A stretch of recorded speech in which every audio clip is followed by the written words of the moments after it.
നമ്മുടെ ചാനലിലേക്ക് എല്ലാവർക്കും സ്വാഗതം. കഴിഞ്ഞ വീഡിയോയിൽ പറഞ്ഞതുപോലെ ഇലക്ട്രോണിക്സ് പഠിക്കുന്നതിന് മുൻപ് എന്ന് വെച്ചാൽ ഈ കാലഘട്ടത്തിൽ നമ്മൾ ഇലക്ട്രോണിക്സ് പഠിക്കുന്നതിന് മുമ്പായിട്ട് അത് എങ്ങനെ പഠിക്കണം എന്നുള്ളതിനുള്ള ഒരു അവയർനെസ് അഥവാ അവബോധം അതാണ് വേണ്ടത്. അതിനുവേണ്ടി ഒരു 1 ഡേ ട്രെയിനിങ് ക്ലാസ് നടത്താൻ ഞാൻ തീരുമാനിച്ചിരിക്കുന്നു. അത് എവിടെ വെച്ചാണ് എന്താ എന്നുള്ളതൊക്കെ നമ്മൾ അടുത്ത 1 by 1 ആയിട്ട് വരുന്ന വീഡിയോയിൽ കൃത്യമായിട്ട് ഞാൻ പറയാം. അതിലേക്ക് നിങ്ങൾ അപേക്ഷിക്കേണ്ട വാട്സാപ്പ് നമ്പറും തരാം.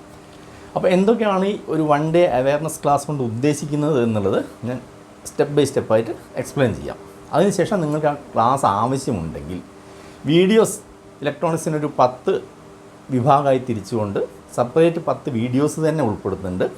ആ വീഡിയോ കണ്ടതിന് ശേഷം നിങ്ങൾക്ക് അതിനേക്കാൾ കൂടുതൽ ഒന്നുകൂടെ ഡെവലപ്പ് ആവണമെന്ന് തോന്നുകയാണെങ്കിൽ മാത്രമേ ക്ലാസ്സിൽ അറ്റൻഡ് ചെയ്യേണ്ട ആവശ്യമുള്ളൂ. അപ്പോൾ എങ്ങനെയാണെന്ന് നോക്കാം. നമ്മളെ യൂട്യൂബ് ചാനലിനെ പറ്റി പറയുകയാണെങ്കിൽ ഇതിനകത്ത് വരുന്ന വ്യൂവേഴ്സ് എന്ന് പറഞ്ഞിട്ടുണ്ടെങ്കിൽ വ്യത്യസ്ത പ്രായക്കാരായിരിക്കും, വ്യത്യസ്ത ജോലി ചെയ്യുന്നവരായിരിക്കും, അതുപോലെ അവരുടെ വിദ്യാഭ്യാസ യോഗ്യത വളരെ വ്യത്യസ്തമായിരിക്കും. അപ്പോൾ അതുകൊണ്ട് തന്നെ എല്ലാവരും ഒരുമിച്ചിരുത്തുക എന്നുള്ള ഒരു പ്ലാറ്റ്ഫോം ഇതിന് ഒരിക്കലും സാധ്യമല്ല. അപ്പോൾ ആദ്യം എന്ത് വേണമെന്ന് പറഞ്ഞാൽ നമുക്കിതിനകത്ത് കിട്ടുന്ന അപേക്ഷയൊക്കെ നോക്കിയതിന് ശേഷം അതിൽ നിന്ന് സോർട്ട് ചെയ്യണം. താല്പര്യമുള്ള ഇലക്ട്രോണിക്സ് പഠിക്കുന്ന 10 പറഞ്ഞല്ലോ, ഞാൻ 10 പാഠഭാഗങ്ങൾ പറഞ്ഞല്ലോ. അതിനകത്ത് ഏതൊക്കെയാണ് നിങ്ങൾക്ക് അറിയുക എന്ന് വെച്ച് കഴിഞ്ഞാൽ അതിന് ശേഷമുള്ളത് പഠിച്ചാൽ മതി, അത് പഠിക്കണ്ട. അപ്പോൾ അതെങ്ങനെയാണെന്നുള്ളത്. അപ്പോൾ എങ്ങനെയാണ് സ്റ്റാർട്ട് ചെയ്യുന്നത്? ആദ്യത്തെ ചോദ്യം തന്നെ വരുന്നത്, എന്തിനാണ് നിങ്ങൾ ഇലക്ട്രോണിക്സ് പഠിക്കുന്നത്? എല്ലാവരും ഒരു ആവശ്യത്തിനാണല്ലോ പഠിക്കുന്നത്.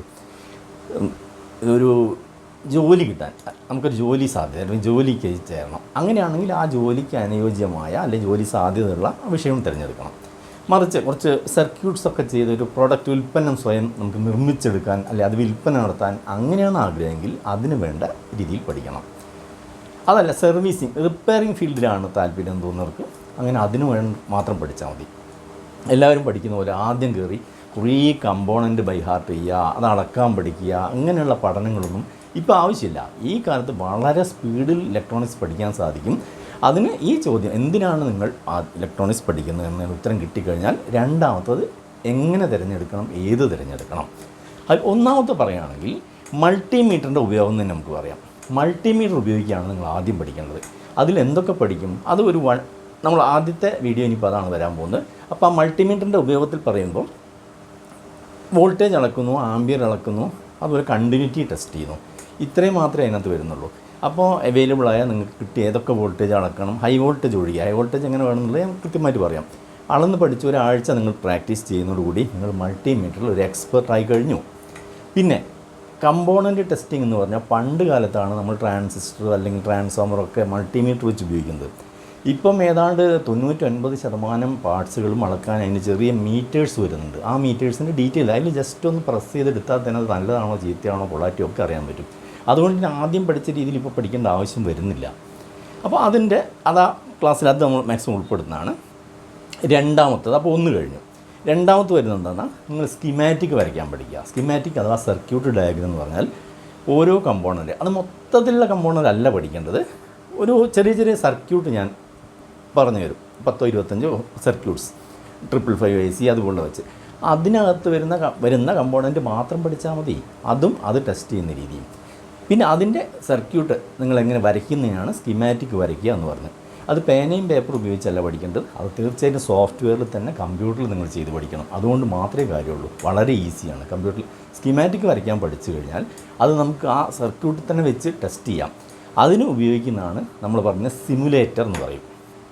സിമുലേറ്റർ അതൊക്കെ നിങ്ങൾക്ക് എങ്ങനെ നെറ്റിൽ നിന്ന് എടുക്കണം, സൗജന്യമായി കിട്ടുന്നതാണ്, എന്തൊക്കെ മാർഗ്ഗങ്ങളിൽ കിട്ടുമെന്നുള്ളതൊക്കെ ഞങ്ങൾക്ക് നേരിട്ട് പറയാം. ചില കാര്യങ്ങളൊക്കെ നിങ്ങൾക്ക് അറിയാമല്ലോ, യൂട്യൂബിലൂടെ അങ്ങനെ പറയാൻ പറ്റില്ല, നിങ്ങൾക്ക് നേരിട്ട് പറഞ്ഞു തരാൻ പറ്റും. തീർച്ചയായും നിങ്ങൾക്ക് വളരെ സിമ്പിളായിട്ട് കിട്ടാനുള്ള മാർഗ്ഗം ഞാൻ ചെയ്തുതരാം. സിമുലേറ്റർ, ആ ഒരു കമ്പ്യൂട്ടറിൽ സിമുലേറ്റർ ഇൻസ്റ്റാൾ ചെയ്തതിന് ശേഷം സർക്യൂട്ട് ഡയഗ്രം വരയ്ക്കാൻ പഠിക്കുന്നു. പിന്നെ നിങ്ങൾ ചെയ്ത ബോർഡുകൾ എടുത്തിട്ട് അതിൽ തന്നെ വോൾട്ടേജൊക്കെ മെഷർ ചെയ്ത് പഠിക്കുന്നു. ഒരു വയേർഡ് ബോർഡ് നോക്കിക്കൊണ്ട് അത് വരയ്ക്കാൻ പഠിക്കുന്നു. വരച്ചതെടുത്തിട്ട് അതുപോലെ ബോർഡ് ചെയ്യാൻ പഠിക്കുന്നു. ഇങ്ങനെ 10-25 ടൈപ്പ് ഓഡിയോ ബോർഡാവാം, അല്ലെങ്കിൽ ഇൻവെർട്ടർ ബോർഡാവാം, ചെറിയ ഇൻവെർട്ടറിൻ്റെ ബോർഡ്, അതിൻ്റെ സ്കീമാറ്റിക് തരാം. ഇതെല്ലാം ചെയ്യുന്നതോടെ ഒരു മാസം അല്ലെങ്കിൽ ഒരാഴ്ച നിങ്ങളെ ഓരോരുത്തർ വ്യത്യസ്തമായിരിക്കാം സമയം വീട്ടിലിരുന്നുകൊണ്ട് നിങ്ങൾക്ക് സ്വയം പരിശീലിച്ചാൽ നിങ്ങൾ രണ്ടാമത്തെ സ്റ്റേജും കടന്നു എന്നുള്ളതാണ്.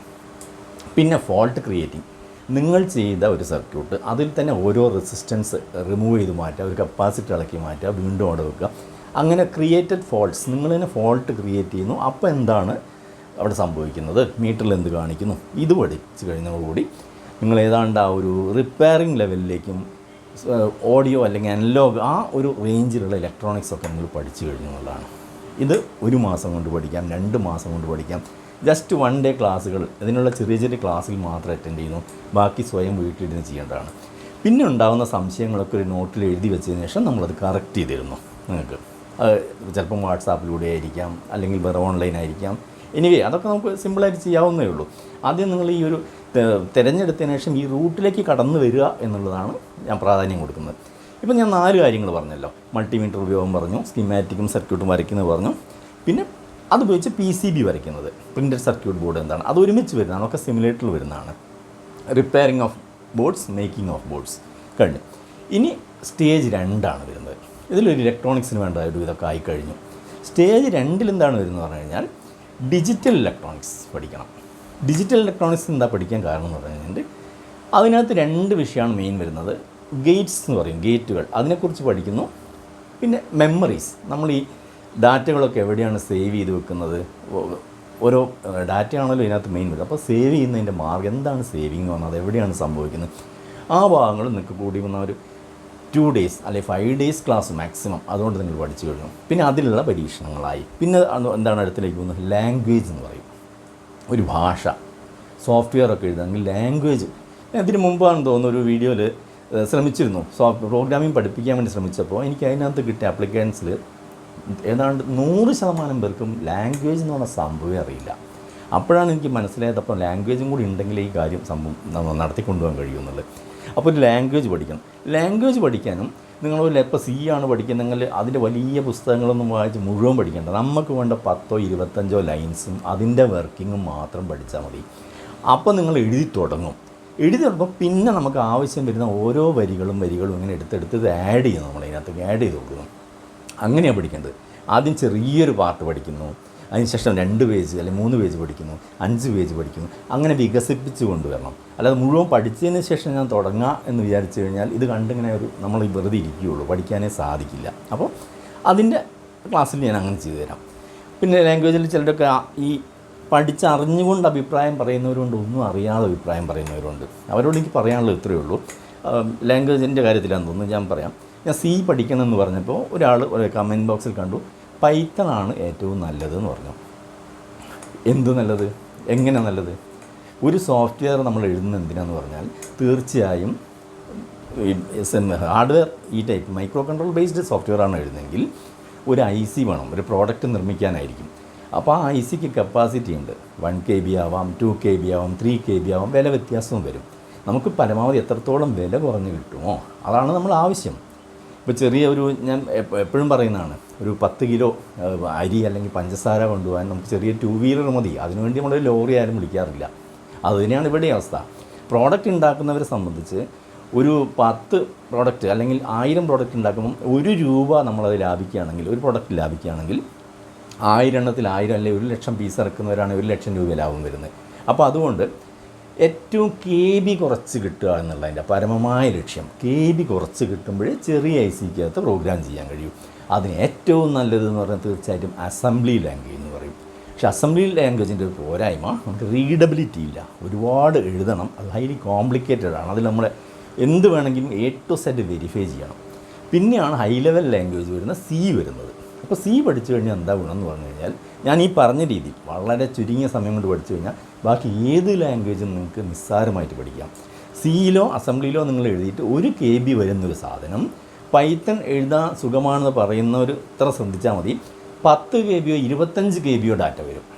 ഞാനിത് ചെയ്ത് നോക്കി, എനിക്ക് പല ICകളിലും അപ്ലൈ ചെയ്യാൻ കഴിയാതെ IC മാറ്റേണ്ട അവസ്ഥയും അതുപോലെ അല്ലെങ്കിൽ ലാംഗ്വേജ് മാറ്റി എഴുതേണ്ട അവസ്ഥയും വന്നതുകൊണ്ടാണ് ഞാൻ കൃത്യമായി പറയുന്നത്. അതാണ് നമുക്ക് എളുപ്പം തോന്നുമെങ്കിലും അത് ആർക്ക് പറ്റും?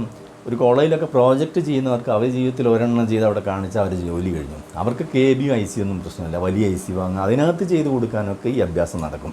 ഒരു പ്രൊഫഷണലായി ബിസിനസ് പർപ്പസിന് പോകുന്ന സമയത്ത് അവിടെ അതിൻ്റെ ചിലവ് ചുരുക്കുക എന്നുള്ളതാണ് അതിൻ്റെ മാനദണ്ഡം. അതിൽ ഒരു മാറ്റവും ഒരു കമ്പനിയും നിങ്ങൾക്ക് സമ്മതിച്ചു തരുന്നില്ല. അപ്പം 6 കാര്യങ്ങൾ ഇപ്പോൾ ഞാൻ പറഞ്ഞു കഴിഞ്ഞു. ഇനി അടുത്ത് പറയാമോ അപ്പോൾ ലാംഗ്വേജിൻ്റെ കോഡിംഗ് പഠിക്കണമെങ്കിൽ നിങ്ങൾക്ക് അതിന് ഒരു കമ്പൈലർ എന്ന് പറഞ്ഞ സംഗതി വേണം. കമ്പൈലർ ഇല്ലാതെ കോഡിംഗ് പഠിക്കാൻ കഴിയില്ല. അതും എങ്ങനെ കിട്ടണം, എങ്ങനെ ലഭ്യമാക്കും എന്നുള്ളത് ഞാൻ പറഞ്ഞുതരാം. കമ്പൈലർ ഉപയോഗിച്ചിട്ട് വേണം നമ്മൾ കമ്പൈൽ ചെയ്യാൻ. അതൊക്കെ ആ ക്ലാസ്സിൽ ഡീറ്റെയിൽ ആയിട്ട് പറയാം.